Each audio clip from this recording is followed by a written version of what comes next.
Well, thank you for joining us for another edition of Rookie and the Vet podcast. Going to take a little bit of a break today from Illini sports. Things still in the off season. Training camp has started for football. Basketball is currently still over in Spain for their little road trip.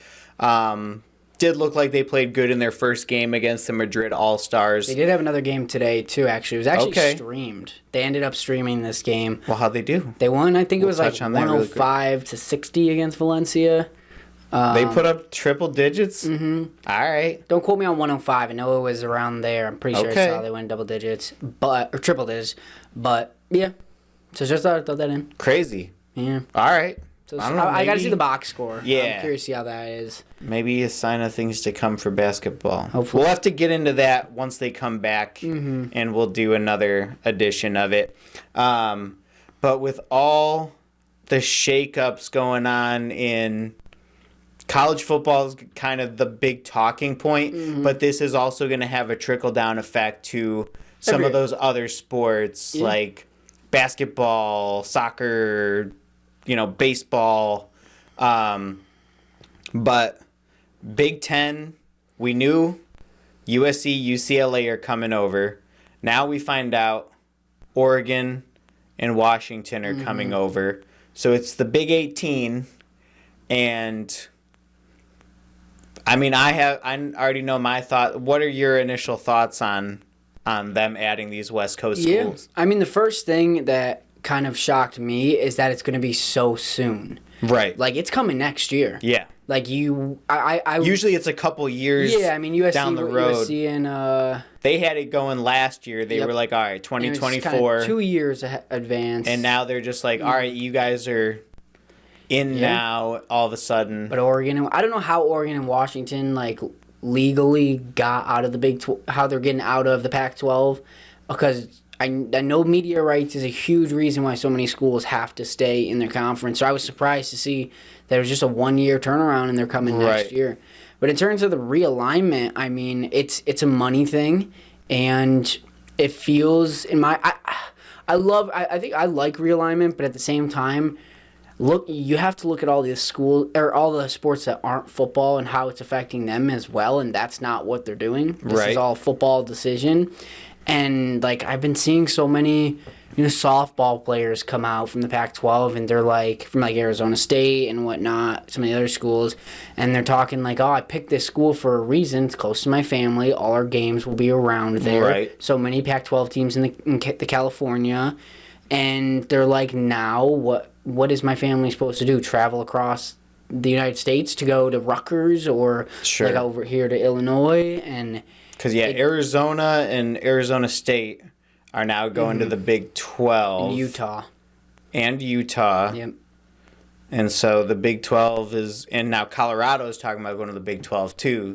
So it's going to be they're already set. Right, the Big 16, and it's... Yeah, but that's the thing I kind of feel bad for is, the people that kind of made that decision because of being close to family. Right. And family being able to travel to games, and now it's kind of taking that away from them. That's true. I never really thought about that, so that is a very good point. I was going to say, before the Oregon-Washington announcement of the Big Ten was Colorado talking about going over to the Big 12. And, I mean, I kind of saw that as a no-brainer for Colorado, because hypothetically speaking, if Oregon, Washington, USC, UCLA never left the Pac, Colorado is an irrelevant school.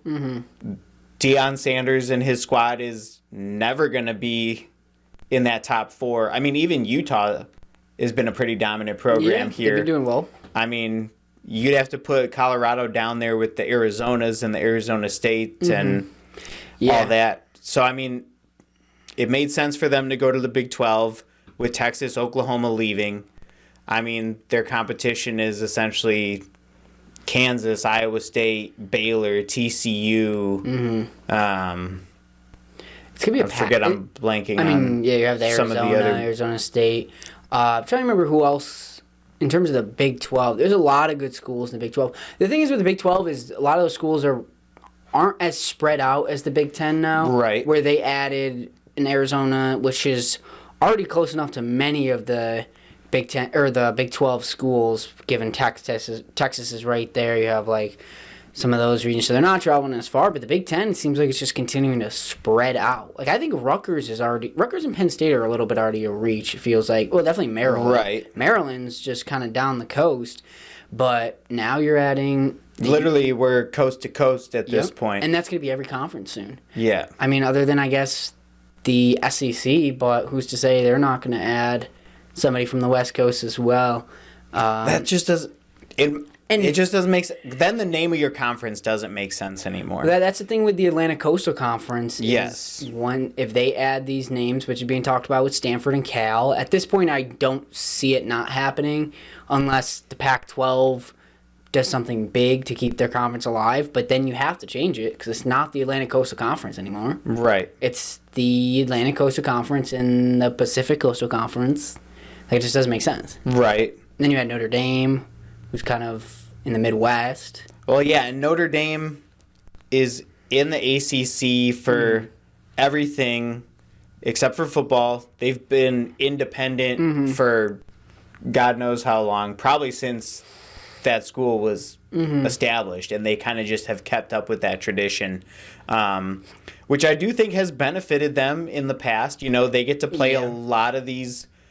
You know, usually they're playing a top 25. Oh yeah, they have a lot of schedule top schedules every year. I mean, they get to go and play some really cool schools. They get some nice big schools coming in to play them. And thinking about it, like the amount they can gain by joining a conference in terms of media rights, you're gonna make so much money. I think they have a deal with NBC. I might be wrong, but still, I mean, moving into a conference for them is.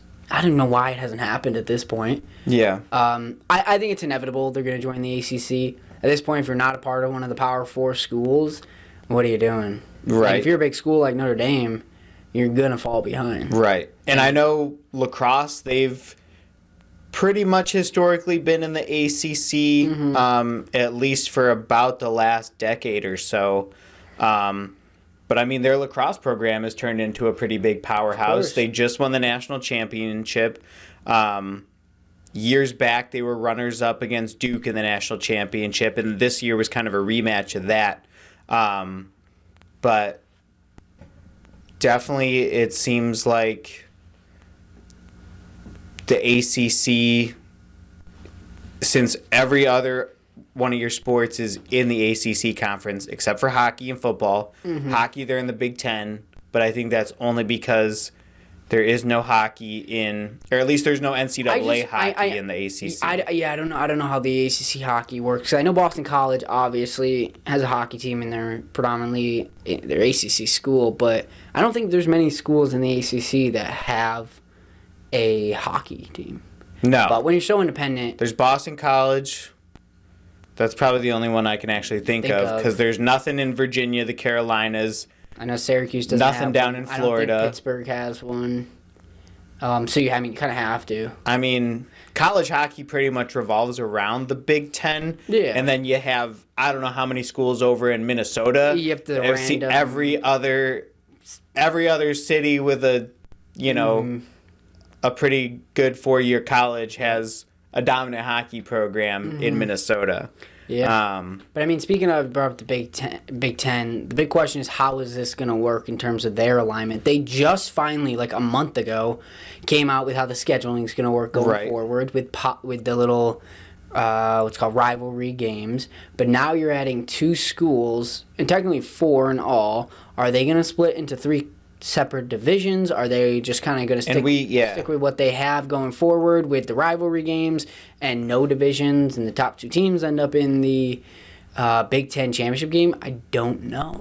I think you should split it into 3. I think so that too. Everybody's not traveling from New Jersey to California to Illinois. And we talked about that the other day. Was they just did away with Big Ten East, Big Ten West, and now it seems like you almost have to go back to a East, West, and like a Central division, essentially.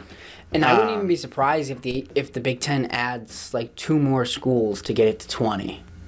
But the question is, will it be on the West Coast? Will it be something closer? So at that point, then I think you might have to. Well, the thing is, I guess with 18, you have a perfect 6-6 Illuminati. Sorry. You have 6 that could be like a Pacific. Sure. 6 that could be a Midwest, and 6 that could be kind of an East Coast. Yep. In 3 divisions. But I don't know. That'd be a great question to ask the commissioner. Because granted, you'd put all those Pac teams in the West. And then you'd probably add Nebraska and maybe like a Minnesota. Yeah, that's essentially what I was thinking. Iowa.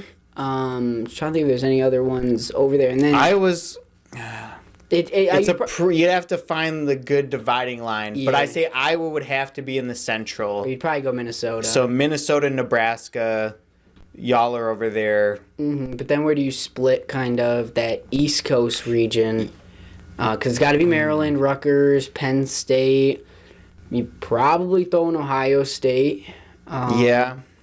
And then you probably have to split up Michigan and Michigan State, which wouldn't make much sense. But in terms of how many teams, I don't know. I don't know what they're going to do. Maybe throw Indiana over that way or something. I don't know what they're going to do. It'll be interesting. I mean, basketball, it doesn't matter at the end of the day. I mean, you don't really see many divisions within basketball. It's just football because there's not as many games. And then also the championship, which is a big thing. But I don't know how you do that with 3, though, because what do you take, 2 of the division champions? Like, how would that work? That's where I would say you'd almost have to do like a 4-team playoff for a Big Ten championship, and that would make it, I think that would make it a little bit more exciting too. Mm-hmm. There's not that many weeks in the year, especially when they start. Right. Especially when they start the college football playoffs. Was that next year or in 2 years? And that's moves it to what, 12 teams? It could be. It's either like 12 or 16. But it might be 12 because there's 4. I think there's like 4 buys. Yeah, that sounds about right. But the thing is how is that going to work now? Because there's supposed to be all these different conferences having like an automatic bid, and then basically a second place bid, and then you have kind of those at-large bids. But every team's going to be in the Power 4, so what are you going to do? Like 3 teams per Power 4 conference? I mean, it's essentially going to be SEC, Big Ten, ACC, and the Big 12. Yeah. Basically. I mean, is the Pac-12, do you think, just going to be non-existent anymore? I think they could join forces with the Mountain West. I think that's what it might end up being. Or they just... I don't know. The Pac-12 was such a powerful It was the Conference of Champions. And then what happens with the Rose Bowl? And I don't know, because the Mountain West has a good football... It's a good football conference, decent at basketball. I mean, you got like Boise State, who has a good historical resume. I mean, they've been relevant for a long time. They don't have enough teams left. That's what I don't know. Do they just buy the Mountain West? Is that where conference? BYU's at? Mm-hmm, for basketball. Because I think... Are they independent for football? I can't remember. I feel like them and Notre Dame used to be like the big independent schools. But yeah, they have Boise State. I mean, I think Fresno State maybe, Colorado State. I'm trying to think who else would be a part of that. San Jose State. Wyoming, yeah. So you have some decent football schools, but it's not Pac-12 level, obviously. But obviously at this point, Pac-12 level is standards going to go down. I mean, especially when they're not going to keep Stanford. They're not going to keep Cal. I think there's one more school after that. Or maybe there's 4 total left in the Pac-12. So you got Oregon State, Washington State, Stanford, Cal. Oregon State's going to join somewhere else. Could be the Big 12, but I still think that's a far ways away. Right. I can see Washington State kind of going Mountain West because they're not really... They had their good years, especially Gardner Minshew was at Washington State. Yep. But I don't know. There's not much to be done with what's left of the Pac-12. Right. Because I think Stanford and Cal at this point are going to join the ACC, which makes no sense. Right. Like we said, but I don't know. Then I think you have to keep ACC, but you'd have to call it the All-Coast Conference. Yeah. At least then you could keep your logos. You honestly, you could definitely do that. I mean, yeah. Because I don't think you'd call it, Pacific Atlantic Coast Conference, the PACC, the PAC.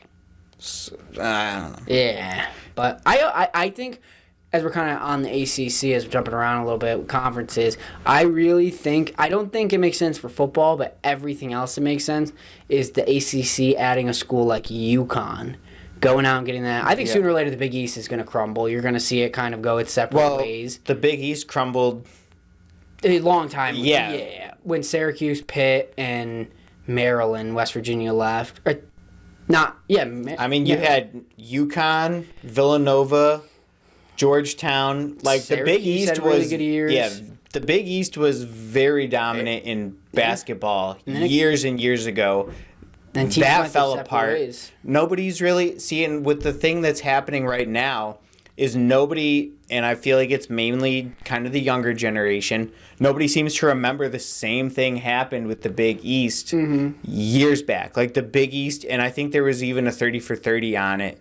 Well, then it kind of split into the Big East and the American. Right, and the American came out of nowhere. Yep. And so I think UConn would be a big ad for the ACC. I think they should go out and get it. I don't think Villanova will make much sense because I think ACC requires a football team. I'm almost positive ACC requires a football team because there's certain conferences that will require. I know when Syracuse joined the ACC, a big requirement was baseball, but they didn't end up getting it. I don't know what happened there, but ACC. I mean, you can't. What's ACC without football? Right, but if you add a sport, if you add a men's sport, you know what? Then you have to add a women's sport. I apologize. That was bad on my part. Villanova has a football team. Yeah, they do. I'm wrong. And funny enough, I say that because I don't know how I blanked. My mom grew up with Villanova head football coach. So that's my bad for forgetting that. So, I mean, it could work, but they're both, UConn and Villanova are both what they used to call D1AA. Yeah. I think it's FCS, because not FBS. FBS is where Alabama and all them are, right? So FCS, where you play with like South Dakota State and all them. That's what Eastern Illinois is. Yeah. So, I mean, it could work, I guess. I just think the ACC needs to add because they're somebody who, if I had to guess, they're going to lose teams. Like Florida State, I think, is good as gone from the ACC, where they could go join the SEC. I think that's inevitable at this point. I think SEC also needs to give the boot to there's some schools. Missouri. Yeah. I think Missouri's done. I read you could see Texas A&M leave and join the Big 12. Like that's something to keep an eye on. I know also I've seen to keep an eye on SMU in the American to join the ACC or the Big 12, but I'm pretty sure their media rights is like really tight. That it's hard for them to leave the American.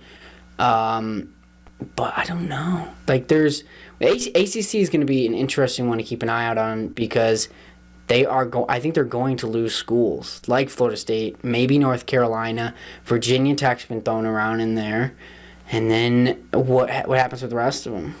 But ACC's a team, like conference in basketball, it's always dominant. Right.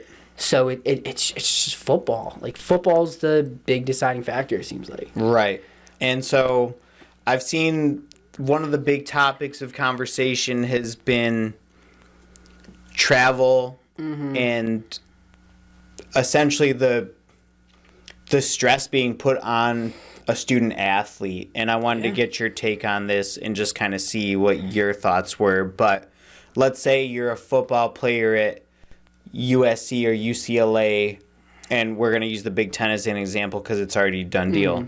But let's say you're going to play Rutgers. That's the farthest one I can possibly think of right now. Let's say you're going to play Rutgers or Maryland all the way on the coast. Like, typically games are on Saturdays. Sometimes they're on Fridays. Sometimes they're even on a Thursday.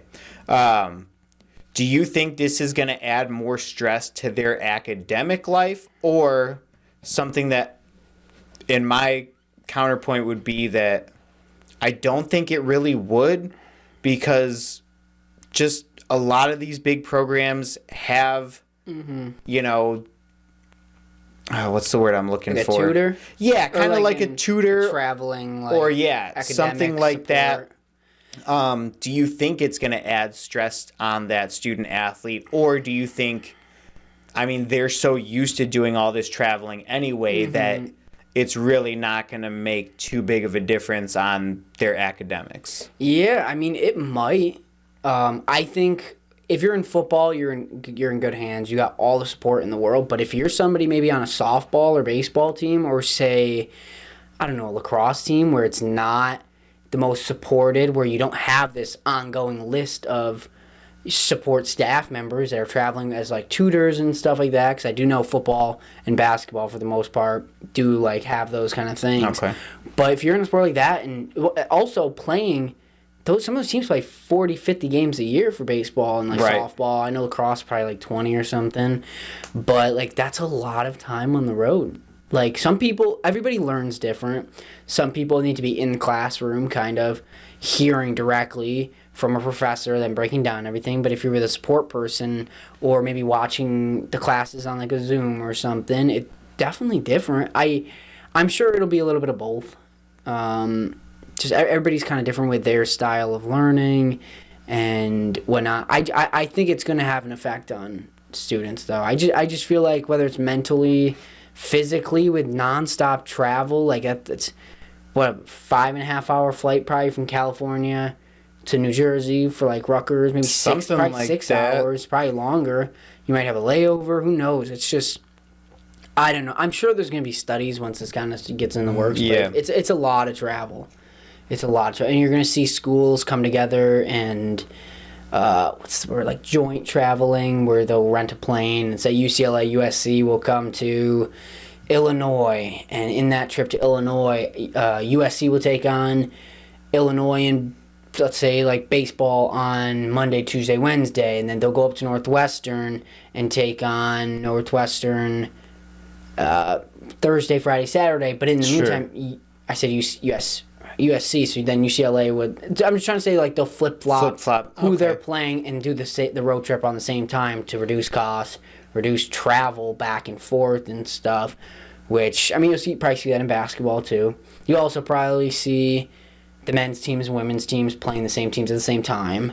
And then they'll also go up the road, take on, say, like UCLA or whatever, since they're close in the LA range. Yep. But I personally think at the end of the day it's going to have an effect on the student, their health, their physical, and their education. But I don't know. I'm not an athlete. I don't know that grind, what's happening, how long your practices are. But I can only imagine it's going to be tough. Yeah. But okay. Yeah, I just wanted to get your take on it. Yeah, I don't know. I definitely thought it was something interesting. But again, like, I mean, some of these teams go and play Hawaii, which even from California is a 6-hour flight. Yep. So, I mean, I can't imagine anything even cross-continental wouldn't be just as much of a stressor as, I mean, if you are in, like, a plain state, a southern state, or Midwest state, and you're going over to play Hawaii or something like that. I will also say, other than probably football and basketball, you're flying commercial for the most part. Yeah. Like with football, basketball, you're flying private. Most of the time, it depends. I know Illinois flies their own private plane. But that being in the airport, sitting there, who knows how comfortable your day is. I know I get drained whenever I'm traveling from here to New York, so yeah, going from West Coast to East Coast can't be easy. Right. Jet lag, all that kind of stuff. And you might see that. I mean, the thing is, at the end of the day, it's done all the time. Like, it's just, I guess, a matter of every week. Yeah. With those West Coast teams coming over here. Because, I mean, Illinois goes over to Vegas. They go over to New York City. Or, like, a team from California goes to New York City. And they're traveling. But, yeah, now it's going to be, like, every other week, every week. Yeah. For these schools. But, it's going to be interesting. That's for sure. I mean, I think the big question, what happens to these small schools, like in the mid-major schools? Do we see them start joining the lower end big, like, say, like the American Conference kind maybe of thing? some of them make a new conference. And then does it kind of split into, like, a professional league at this point? Like, when is that coming? Like, even the Big Ten Commissioner talked about it at Media Days, like, the point where soon they might be just paying players in general. So, besides just NIL. Yeah, where these conferences sooner or later just might form a league at this point. Like, who knows? it's just it's a different landscape than what it was Right. years ago. And then you add NIL into it and the transfer portal. It's a chaotic time Right. to be a college athlete or college coach. Absolutely. And then with all the realignment, it's just everybody's being thrown around. But at this point, you can leave after 1 year, pretty much, with the transfer portal. So Right. it makes it even crazier. I don't know. Definitely going to be interesting. It is exciting, but also there's a lot of unknowns still, and I guess we'll see. Because, I mean, we really haven't seen anything quite like this happen. Yeah. But 2024, 2025 is Definitely all goes down. yeah. Didn't even mention Texas or Oklahoma, I don't think. I mean, they're joining SEC in 2024 as well. I mean, I think that's just going to be a rude awakening for those two schools. I mean, it could be, but I mean, you're going to play Bama, LSU, Georgia, yeah. frickin' But also, Auburn. with that being said, not a single one of those schools you just named is probably going to have a better quarterback than what Texas will have in Arch Manning.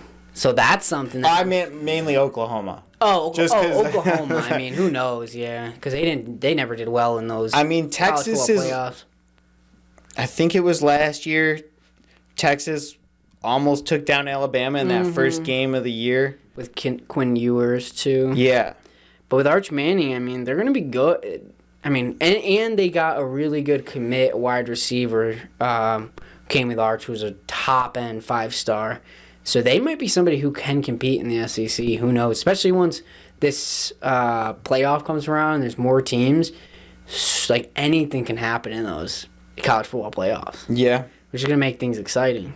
I definitely think Texas will be able to hold their own, a little bit better than Oklahoma. Especially basketball, too. Yeah. Texas, they have pretty good rosters. I mean, it'll be different next year, but right now they're a pretty good team. Right. Illinois beat them, though. I think, right? Yeah, in New York City. I don't remember. Yeah, it's a big win for them. But, I don't know. We'll see. I'm excited to see some of this realignment. I mean, it's... From an outside perspective, it's fun to see all these teams move around. It's just like a player when they get traded kind of thing. Sure. Which kind of excites me. I always love the movement. But from somebody inside playing, it's different. And I've seen all their opinions on social media, and I kind of feel for them. Because what are we to kind of say from the outside? It doesn't affect us. Right. Or it affects all these players. So we'll see what happens. Gives us more opportunities to cover some of these other schools, though. Yeah, be curious. And speaking of that, kind of like the times for fans to watch these games, like the Pac-12 is known for having 7 o'clock kickoffs on the West Coast. And if that's 7 o'clock kickoffs in California, it's going to be 10 o'clock here. Or no, it'll be 9 o'clock here for Illinois fans. Like, that's not fun. If you're, I guess it could be. Like, usually my wife falls asleep on the couch. I stay up. Yeah. I'm watching those games but usually every Saturday. Some people aren't staying up those late nights. So I'll be curious to see how that changes. I mean, especially now that there's 4 teams from the West Coast. And, I mean, you can, if you're a team in New Jersey or in that, why am I blanking? I'm from the Eastern time zone. Yeah, I was blanking. It's been a while. But if you're even there, that's another hour you add on. I mean, right. That's a 10 o'clock start for a 7 o'clock game in California. So that's another thing to think about. The diehards will do it. Oh, 100% they'll do it. But it's pointless to DVR, a football game, especially if you're going to... unless you really absolutely want to watch it. And it was a great game. Some people do. Otherwise, just check the box score when you wake up. I will say the bars, I'm sure, will love it. And restaurants, kind of those late night. Yeah. You get a lot of people out for those. But still, some people can't stay up that late. They get tired. They got work in the morning. Drink a lot of coffee. I know. That's your pregame warm-up. I know, literally. 4 coffees. There's so many different things like that. Kind of like on that line where, like... There's a lot of small things you're not going to realize are going to be different until it happens. Until, like, these teams start playing and you got those later night games or kind of whatever. And I'll bring one more aspect into it for you since I'm a weather guy. Mm-hmm. USC, UCLA, Ohio State, Michigan in, say, December. Yep. They do not play in those kind of Which conditions. could be a good thing. Nowhere on the West Coast do you get, Yep. last year, I think one of the craziest games was, what were those winds, like 30 miles an hour where Is that for Purdue or? I think. Could have been. I rember one of those games at the end of the year was one freezing, two extremely windy. It was. Well, I remember the one game where it was super windy, where they were having trouble. Yeah, that was with probably field Purdue. goals. But then again, let's throw cold, let's throw snow into the mix. Mm-hmm. I think that was Michigan State. I remember they missed a field goal and then just was scared to do it and changed the whole game. That was it. Yeah, I do remember that. I didn't even think about it. See, that's what I'm saying. These things you're not thinking about, we're gonna realize in a year when the time comes. Because USC and UCLA are probably not used to playing in those snowy conditions. Unless you go up to probably Washington, I assume it kind of gets hits. I don't know how the weather is there. Not really snowy. Yeah, rainy. It's Seattle. For University of Washington. Yeah. Definitely rainy. Definitely. We'll say cold for them, but it's in the 50s. Mm-hmm. That's mild for the Midwest. But yeah, you're taking a team that's play practice in 60s, 70s around the fall and wintertime, and you're throwing them into the Midwest and let's talk wind chill factor. It's even colder than what the air temperature is. Throw USC at Rutgers in December. Right. And it'll be an interesting story. Definitely I'd have to say Minnesota, Wisconsin, Michigan, and probably I'd throw Ohio State in there just because of their proximity to the Great Lakes. But, those places I would say are probably going to be some of the tougher road matchups for those California teams, especially if it is in the dead of winter. Yeah, I wouldn't be surprised if the scheduling kind of aligns for all the West Coast teams to play in those November months. If I had to guess, all these Pac-12 teams are going to keep their fellow Pac-12 teams coming to the Big Ten on their schedule. Yeah. USC will always play UCLA, Oregon, and Washington. If I had to guess, that's how it's going to go. Yeah. And then they'll add, 4 out of conference games on the other side here, for the teams already in the Big Ten. That's how I think it'll probably go. Just because they're already built-in rivalries. It's good for the Big Ten. They need that, and they're like we talked about the rivalry games already. But it's only 2 rivalry games, so they'd have to add a third onto there. But I think at the end of the day, those teams are probably always going to play each other. Yep. Every season, maybe some seasons one of them doesn't, but still at the same time, it's beneficial for the Big Ten. It's beneficial for the teams playing. Yeah.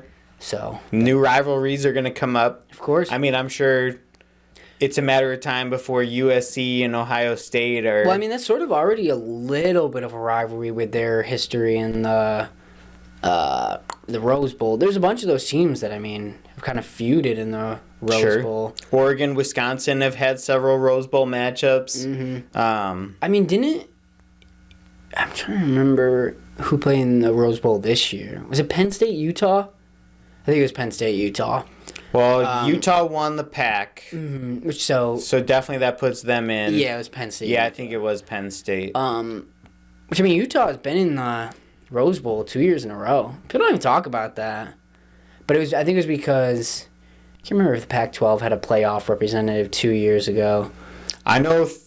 Was it whatever year COVID happened, Washington ended up having a big COVID outbreak on their team, and they had to withdraw, which put Oregon into the Rose Bowl, it was either the Rose Bowl or the Pac-12 championship game, and it was against USC.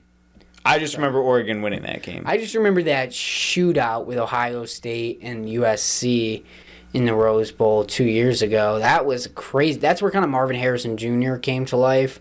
Him and Chris Olave, who's now with the Saints. I just don't remember how Utah... Because I don't think Utah's won the Pac-12 2 years in a row. Maybe they did. Or maybe... I don't know. But something to keep an eye on with those rivalries with the Pac-12. But it's going to be fun. It's going to be a new experience for everybody. So, time will tell. Yeah, and I'm sure things are going to happen by the day. So, by the time we talk next, I'm sure somebody else is going to move. Whether it's Stanford and Cal or Washington State or Oregon State. Maybe some Big East teams move into the ACC. We'll see. But things are changing quick. Yeah. Because people are trying to do things before they fall behind. Yeah. That's what you're going to see. But I think it's going to be exciting for the Big Ten. I mean, probably the largest conference, and especially if they go up to 20. Mm-hmm. So, I don't know. Yeah. That'll do it. I would say here on Rookie and the Vet, hit on everything with the realignment, how it's affecting the Big 10, Big 12, SEC, ACC, I mean, Pac-12, you name it. Yeah. There's not a single conference, unless you're a mid-major, that isn't being affected by this. So, keep you up to date on our websites at foxillinois.com and abcnewschannel20.com with anything realignment, basically with Illinois, how that will affect them with the Big Ten. We have a lot of stuff with that. But, yeah, that'll do it here on Rookie in the Bat. Make sure to check us out on all podcast streaming platforms, Apple Podcasts, Google Podcasts, Spotify, Audible, you name it, or on YouTube. Check us out there. Always putting stuff up on the website as well with Illinois football, basketball, or even local high school sports. Who knows? You name it. Go check out Johnny Newton's dance moves. Oh, yeah, that Dante's too. got a video. That too. He was excited to be back. I mean, everybody's excited to be back over there. I just can't wait to see the team in action, see what they got to offer. Kind of hearing from them day by day, get a little bit more excited to see what this group is gonna do. Yeah. But we got time. We got 3 or 4 weeks, I think. Well, we're into August now, so I know. I want to say about 3. Yep, because September 2nd.